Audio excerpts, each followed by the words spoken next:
So Triss in this film, we see her where she left off in the other film, which is she had just lost both of her parents. She had to shoot one of her best friends. She was in the middle of a genocide, in the middle of a war. And she's very broken. She's struggling with PTSD and fighting her ghosts and her shadows. And through the film, she has an objective, which is to get at Janine and to eradicate Janine from their society. But in order to do so, she has to gain the support of certain allies in order to play out the mission at hand. And throughout the film, many different people try and influence her in dictating how she should go about performing this act.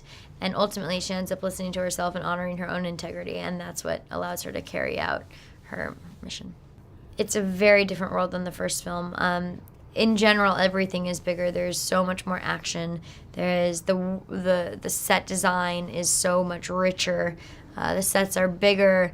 There's more characters that are introduced, a lot of strength, and also a lot of emotional qualities that the first movie didn't have, simply because it was so busy in exposition describing the world. This movie really had the time to dive deep into the emotionality behind the characters and where they're coming from.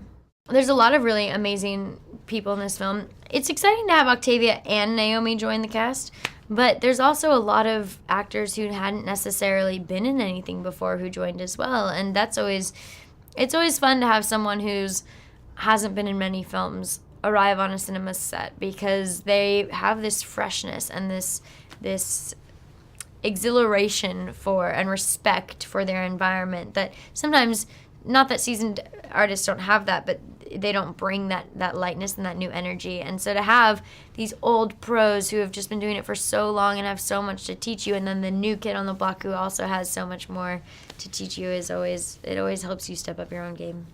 There's a scene where Triss is chasing a burning house with her mother in it, and every single action step that was involved with that was really fun. There was a lot of parkour sequences, a lot of running and jumping. All the simulations will be really enticing in 3D or RealD and whatnot, because there's a lot of shattering of glass. There's a lot of larger-than-life scenarios that aren't necessarily realistic, but because Triss is in a simulation, she's able to perform these particular duties. You found it.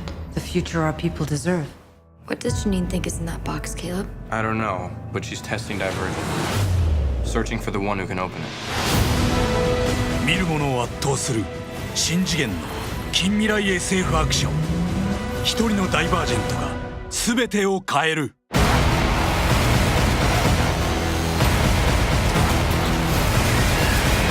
ダイバージェント Neo